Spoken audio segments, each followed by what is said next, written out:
I'm wondering if we have any celebrations in the audience today. By a show of hands, birthdays, anniversaries, it's the weekend. A day out without the kids, anything. I'm celebrating several things today.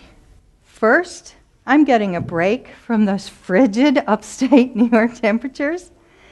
And secondly, today's the day I'm honoring a milestone birthday. 40 days ago, I turned 50. I'm not someone who's dreaded 50 since the day I turned 40. The only birthday I ever dreaded was my 19th birthday. And that's because I believed I was going to have to morph into an adult overnight. I had no clue how I was ever going to pull that one off. But 50, I've been looking forward to it. And the empty nest and doing what it is that I want to do when I grow up, now that I finally figured it out. As I thought about this birthday, I knew I wanted to do something big, something I've never done before. My intentions had been to spend a week in February visiting a friend who's teaching on the Isle of Lagos in Nigeria, Africa. But the universe had something even bigger and better in store for me. Nacogdoches, Texas. Being here is, without a doubt, one of the greatest experiences of my life. I never really thought about it, but I guess I've always been a pretty big dreamer. 3 of my most distinct childhood memories are these. 1, at age 12, I dreamt of being the world's youngest author. And now that you know my age, you know that ship has long since sailed. 2, I wanted to change the world, to end hate and injustice, and I wanted all people and animals to know love. I was telling a friend about that dream a number of years back when she said this, "Geez, Anna, even the Bible didn't do that."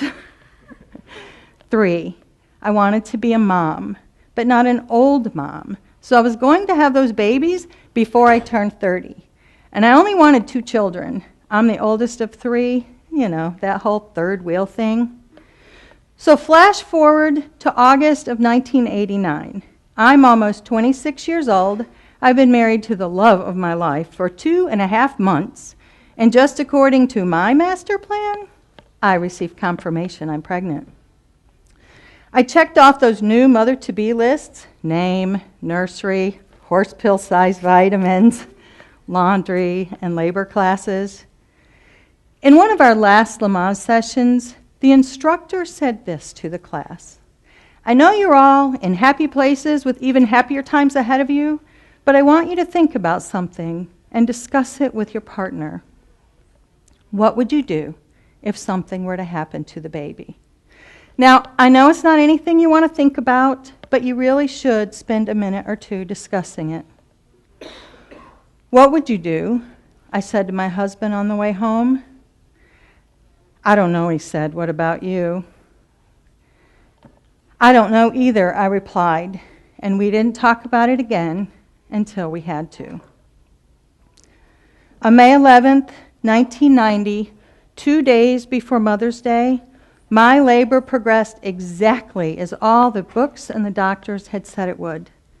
Some 12 hours later, my nurse rushed from the room and returned with a group of frantic people who informed us there was a problem with the baby and they were going to have to perform an emergency C-section. While I was knocked out, my son spent his 26 minutes of life, post-uterus, gasping for air, while a team of doctors and nurses did everything they could to save him. The flowers rolled in, but in place of congratulations cards were notes of condolence. I bawled when I read the 2 Mother's Day cards friends had sent. What kind of mother has no child? In a matter of minutes, I was tossed onto the path society calls the worst loss.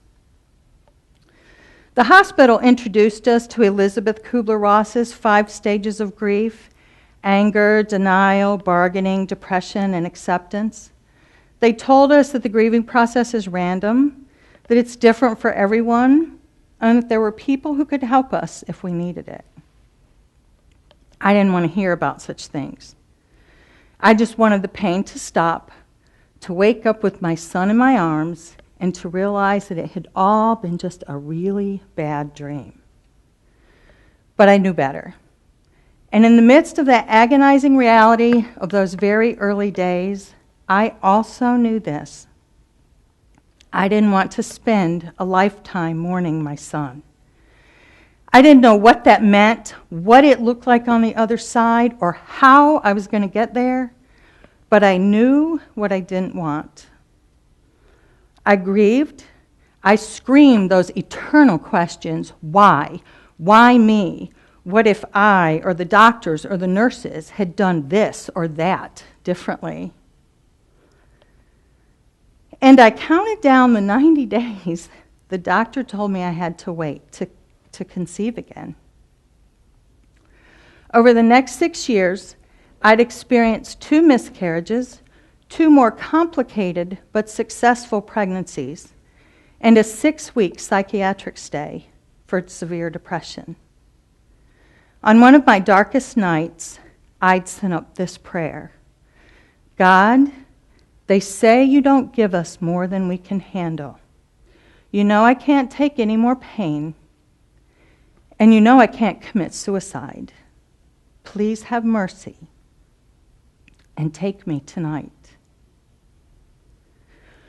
But when I actually held that first squirming baby in my arms, I had a big change of heart. Remember my plan, 2 adults, 2 children? I immediately knew I wanted a bigger family. And since 3 was out of the question, well, I just skipped right to 4. After the birth of my next child 2 years later, I hemorrhaged. My doctor asked me to consider having my tubes tied, as my body had been through a great deal of physical and emotional stress. But what if I have the procedure and I spend the rest of my life with regret or longing? I decided to take birth control until I could make a rested decision.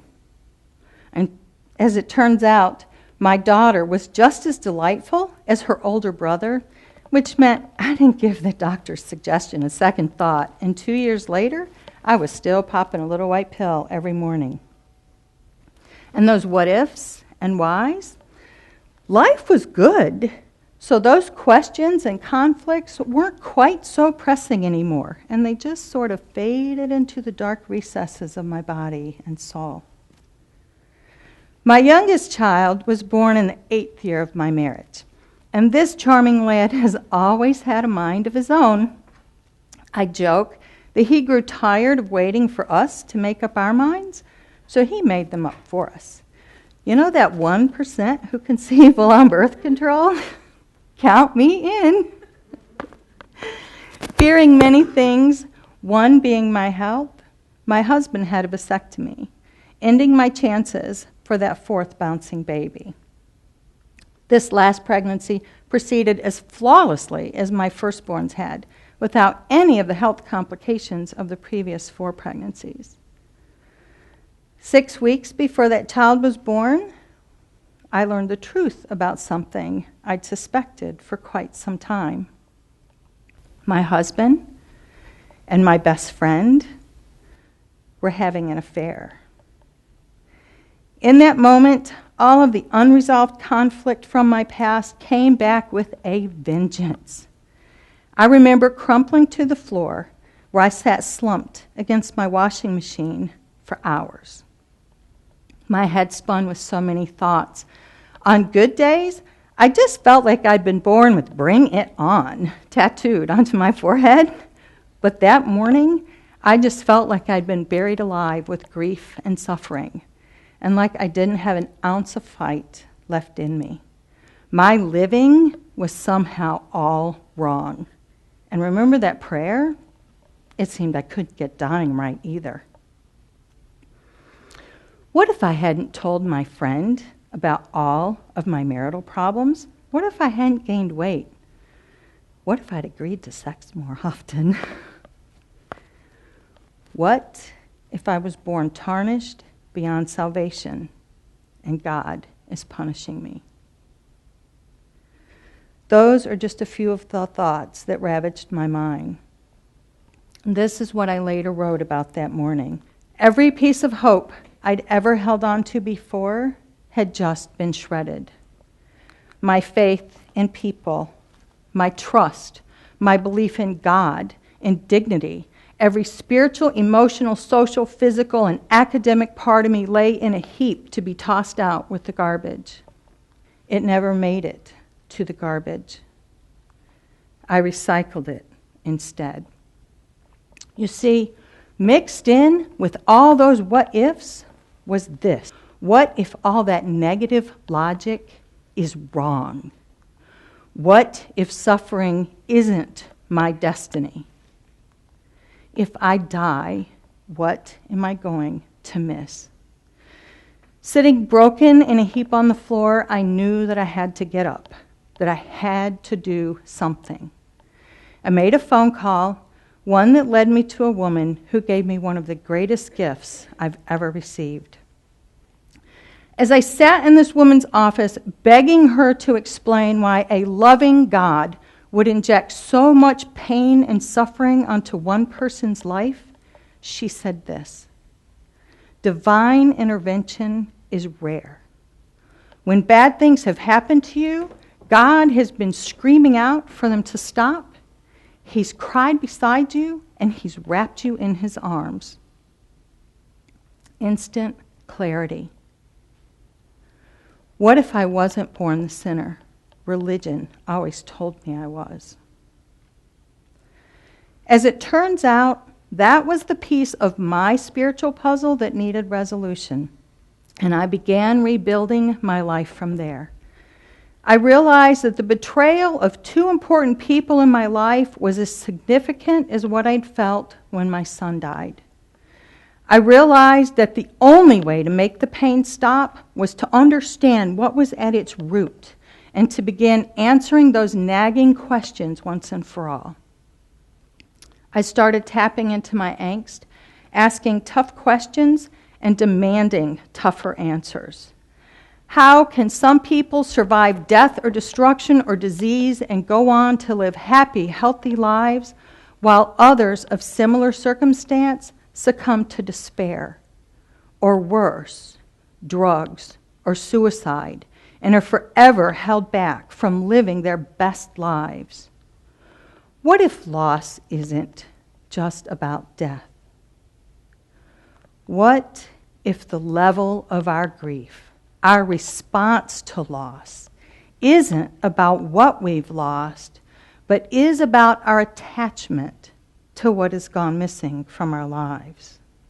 I began noticing that many of us who are grieving tend to compare ourselves to others. More specifically, we point out those things that others have, but we're lacking. For instance, we tell ourselves things like Liz Gilbert of Eat, Pray, Love, and TED fame can put her life back together because she has a college degree, publishing contacts, an insane amount of courage, and she has this connection with some genius, divine creator. Oh, and let's not forget Julia Roberts, right? This person has connections that I don't. That person has a better education, a job with benefits, a bigger house, a stable family, a stronger faith. Friends up the yin yang are natural blonde hair. I started paying attention to the threads and nuances that seemed to exist in the stories of people who had healed.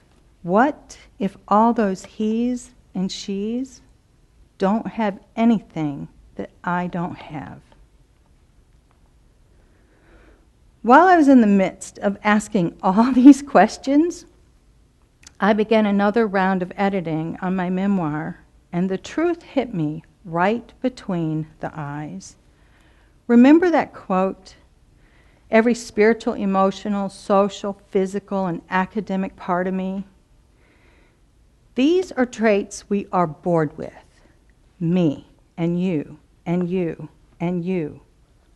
All of us. They are the fibers that weave together our very existence. What if these 5 facets are the foundations that form both our grief and our healing?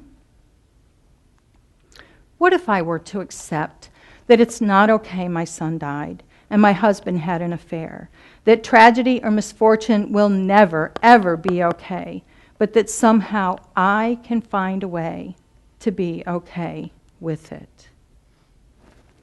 What if that's what healing is really all about? What if Liz Gilbert is right, that we all have access to those creative, genius, inspirational sprites? They're equal opportunists. All we have to do is just keep showing up to do the work that we love. What if I were to redefine my hopes and dreams? What if I were to be okay with just being an author without some grand title following my name? What if these 5 facets can help heal a world of hurt by providing just one person a resource she needs to help her answer that plea, how am I going to survive this? And what if I were to accept that I do have 4 children? It's just that my relationship with one is vastly different than I ever imagined it would be. These what-ifs and this philosophy not only led me to overcome some of life's biggest and littlest grievances, they also led me to the discovery of what it was I had wanted on those early morning days after my son died. I wanted one day to be able to celebrate his life. Within minutes of receiving notification that I'd been accepted to speak at this TEDx event, I began brainstorming. And one of the first thoughts that went through my mind was this: what if I throw up on that stage? Right? I immediately replaced that notion with this: what if everyone, including the brilliant Liz Gilbert, what if every single person who gets up on this stage is just as nervous as I am? And now, since I've managed to keep down my lunch, and I won't be sending you back out into the world with any of those stories, I'll leave you with this: where will your next what if take you?